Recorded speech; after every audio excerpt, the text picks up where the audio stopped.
విదేశాల్లో చదవాలనుకుంటున్నారా? అయితే విదేశ్ కన్సల్ట్ ని సంప్రదించండి. నా మతం ఏమిటని అడుగుతా ఉన్నారు. నా మతం మానవత్వం. డిక్లరేషన్లో రాసుకుంటానేమో రాసుకుంటా.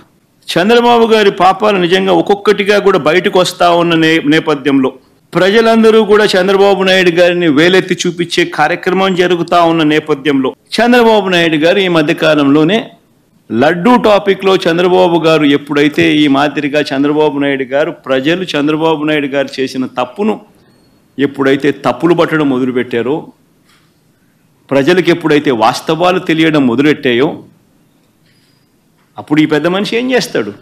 టాపిక్ డైవర్ట్ చేయడం చేస్తూ ఏమంటాడు? టాపిక్ డైవర్ట్ చేయడం కోసం ఏమంటాడు? డిక్లరేషన్ సర్టిఫికేట్ అంటే. ఇప్పుడు నిజంగా ఆశ్చర్యం కాదా?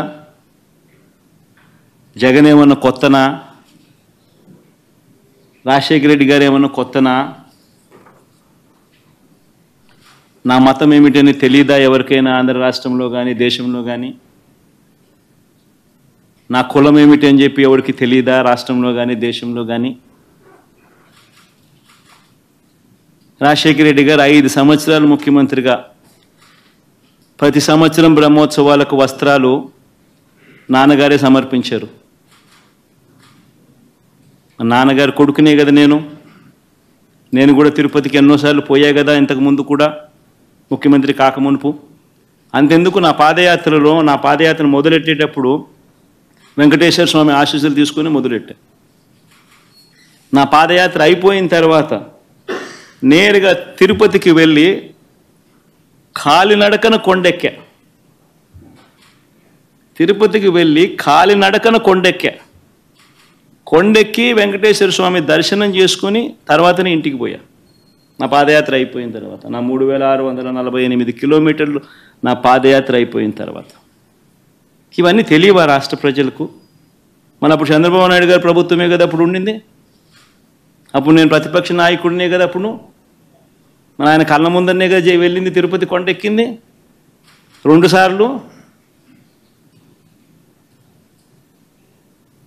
మళ్ళీ దాని తర్వాత నేను ముఖ్యమంత్రి అయినా. 5 సంవత్సరాలు తిరుపతి బ్రహ్మోత్సవాలకు దగ్గరుండి వస్త్రాలు నేనే సమర్పించా. వస్త్రాలను నెత్తిన పెట్టుకుని మోసుకుంటూ వెళ్ళి వెంకటేశ్వర స్వామి మీద భక్తి శ్రద్ధలు చూపిస్తూ వెంకటేశ్వర స్వామికి బట్టలు సమర్పించడం జరిగింది. నేను అడుగుతా ఉన్నా, ఫస్ట్ టైం ఎవరన్నా పోతా ఉన్నప్పుడు నువ్వేదో ఇట్లా మాటలు మాట్లాడినా అర్థం ఉంది. 10 సార్లు 11 సార్లు పోయిన తర్వాత ఈరోజు నేను తిరుమల తిరుపతి దేవస్థానానికి నేను పోతానంటే నేను అడ్డుకుంటూ ఈ మాదిరిగా నువ్వు నోటీసులు ఇస్తూ ఈ మాదిరిగా తిరుమల తిరుపతి దేవస్థానానికి నేను పోకూడదు అని చెప్పి ఈ మాదిరిగా నోటీసులు ఇస్తూ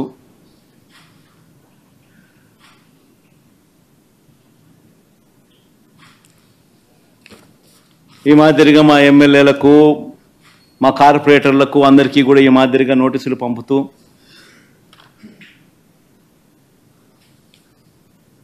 నేను అడుగుతా ఉన్నా, ఒక రాష్ట్ర ముఖ్యమంత్రి ఇంకా 5 సంవత్సరాలు బ్రహ్మోత్సవాలలో తిరుమల తిరుపతి దేవస్థానానికి వస్త్రాలు సమర్పించిన నేను, ఇన్నిసార్లు తిరుమల తిరుపతి దేవస్థానానికి వెళ్ళిన నేను, ఈరోజు తిరుమల తిరుపతి దేవస్థానానికి నేను రాకూడదట, పోకూడదట. కారణం ఏమిటంటే నా మతమట. నేను అడుగుతా ఉన్నా, నా మతం ఏమిటి అని అడుగుతా ఉన్నారు. అడుగుతా ఉన్నా నా మతం ఏమిటని. అవును, 4 గోడల మధ్య నేను బైబిల్ చదువుతాను, తప్పేముంది? బయటికి పోతే హిందూ సాంప్రదాయాలను నేను అనుసరిస్తాను, గౌరవిస్తాను. బయటికి పోతే ఇస్లాంను అనుసరిస్తాను, గౌరవిస్తాను. బయటికి పోతే సిక్కిజంను అనుసరిస్తాను, సిక్కిజంను నేను గౌరవిస్తాను. నా మతం ఏమిటని అడుగుతా ఉన్నారు. నా మతం మానవత్వం. డిక్లరేషన్లో రాసుకుంటానేమో రాసుకుంటా. ఎంత జగన్మోహన్ రెడ్డి అని పేరు పెట్టుకున్న ఇన్ని జగన్ నాటకాలు ఆడడం ఏంటయ్యా జగన్మోహన్ రెడ్డి గారు?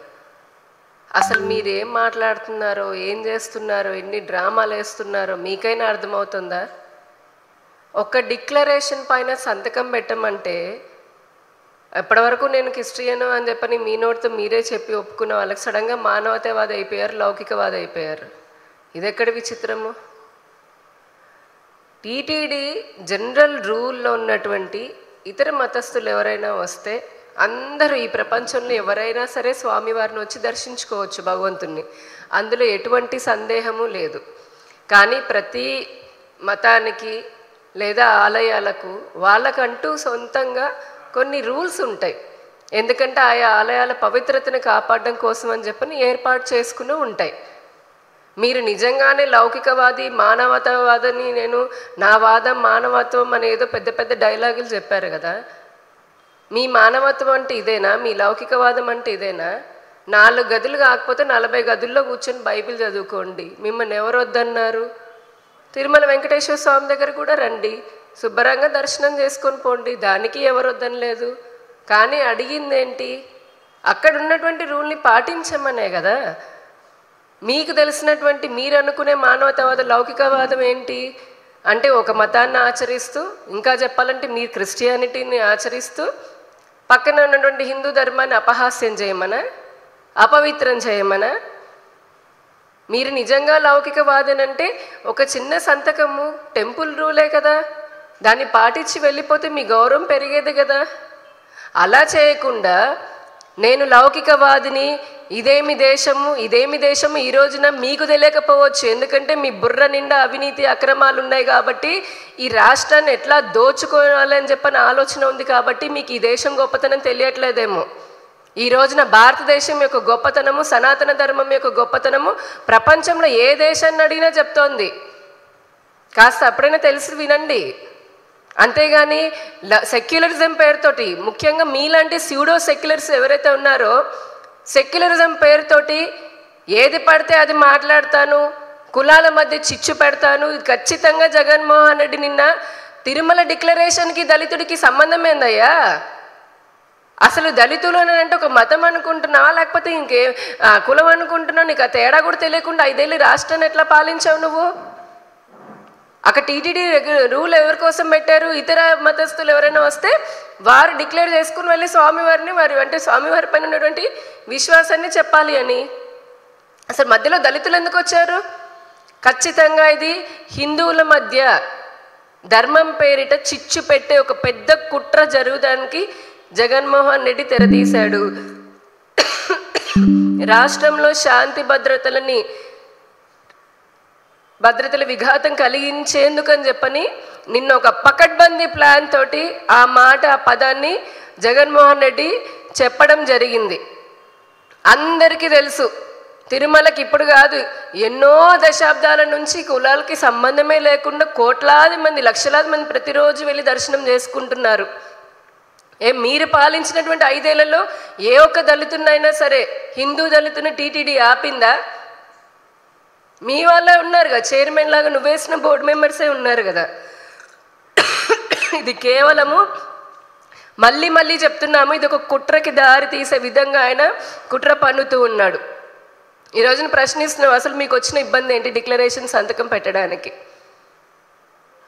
మీరు హిందూ కానని చెప్పేశారు, బయటకు వస్తే హిందూని, నేను ముస్లింని, నేను సిక్కుని, నేను జైనుని అని అన్ని మతాల గురించి చెప్పారు, గౌరవిస్తాను అన్నారు.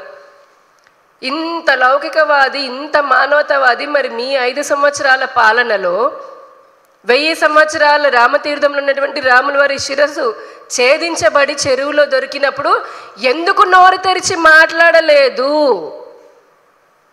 అదే అంతర్వేదిలో లక్షల సంవత్సరాల నుంచి పురాణాల్లో ఉన్నటువంటి అంతర్వేదిలో రథం దగ్ధమైనప్పుడు బయటికి వచ్చి ఒక్క స్టేట్మెంట్ ఎందుకు ఇవ్వలేదు? 220కి పైగా దేవాలయాలు విగ్రహాలని వాటిని భేదించి అంటే ధ్వంసం చేసినప్పుడు, అర్చకుల మెడలోని జంధ్యాన్ని తెంపి పారేసినప్పుడు, మీ కార్యకర్తలు కొడుతున్నప్పుడు నీకు ఆ బాధ్యత అనిపించి ఎందుకు మాట్లాడలేదు? మీరు వేసినటువంటి 2 చైర్మన్లు టీటీడీలో వేల కోట్ల రూపాయల అక్రమాలు చేస్తున్నప్పుడు ఎందుకు ఆపలేదు? దేవుడి సొమ్ముతో మనము పరాచకాలు చేయకూడదు, వాటిని దోచుకోకూడదని ఎందుకు చెప్పలేదు? ఇవన్నీ చేయకపోవడం వల్లనే కదా, మీరు మాట్లాడకపోవడం వల్లనే కదా ఈ రోజున మీకు ఈ పరిస్థితి వచ్చింది. అందుకనే కదా డిక్లరేషన్ పైన సంతకం పెట్టి వెళ్ళండి అని చెప్పని అడుగుతోంది. మీరు ఆ రోజు నోరు తెరిచి మనోవేదనకి గురవుతున్నటువంటి కోట్లాది మంది హిందువుల పక్కన నిలబడి, వారి పక్షాన నిలబడి, మాకు జరిగిన అన్యాయం పైన మీరు మద్దతు ఇచ్చి మాకు న్యాయం చేసి ఉండుంటే ఈ రోజు నీ పరిస్థితి వచ్చేది కాదు కదా. ఇప్పుడు నీతులు చెప్తున్నారా? ఏ సెక్యులరిజం అని అంటే హిందూ ధర్మానికి సంబంధించే వస్తుందా మీకు? మీలాంటి వాళ్ళందరికీ ఇదేనా? హిందూ పండగలు అంటే సెక్యులరిజం వస్తుంది, హిందూ ఆచారాలు సంప్రదాయాలు అంటే సెక్యులరిజం వస్తుంది. ఇదే మీరు సెక్యులరిస్ట్ని అని చెప్పని అంటున్నారు కదా. మీరంత గొప్ప సెక్యులరిస్ట్ అయితే మీకు ధైర్యం ఉందా, దమ్ముందా ఇతర మతాల ఆచారాలను సంప్రదాయాలను ప్రశ్నించడానికి? అప్పుడు చేత కాదు కదా. హిందూ ధర్మానికి సంబంధించే సెక్యులరిజం అనేది పుట్టుకొస్తుంది మీకు. ఇదెక్కడ న్యాయం అసలు? ఎన్నో అబద్ధాలు చెప్పి అధికారంలోకి వచ్చారు. ఇప్పుడు అధికారం పోయిన తర్వాత కూడా మళ్ళీ అబద్ధాలు చెప్తూనే ఉన్నారు. ఏంటిది అసలు? ఈ 5 ఏళ్లలో రాష్ట్రాన్ని, హిందూ ధర్మాన్ని, సనాతన ధర్మాన్ని భ్రష్టు పట్టించింది చాలదా? మళ్ళీ ఇప్పుడు ఏ మొహం పెట్టుకుని సిగ్గు లేకుండా ప్రెస్ మీట్లు పెట్టి చిచ్చు పెట్టాలని చెప్పని చూస్తున్నారు. అసలు మీకు అంటే మీకు స్క్రిప్ట్ రాసిచ్చేవాడికి బుద్ధి లేదని అనుకుంటే మీ బుద్ధి ఏమైందయ్యా? మాజీ ముఖ్యమంత్రి గారు దళితులను ప్రశ్నించారు కదా. ఇదే అసలు టీటీడీ దళితుల కోసం అని చెప్పి హరిజన వాడలో ఎన్ని గుళ్ళు కట్టింది? వారికి సపరేట్గా దర్శనాలని చెప్పని హరిజన వాడల్లో కళ్యాణాలు, స్వామివారి కళ్యాణాలు చేస్తూ ఉంది. అంత దగ్గరగా తీసుకుంటూ ఉంటే నా పరిస్థితి ఇట్లా ఉంటే దళితుడి పరిస్థితి ఇంకెట్లా ఉందంటే మీరు అనుకునే దళితుడు ఎవరు? క్రిస్టియన్ దళితుడా?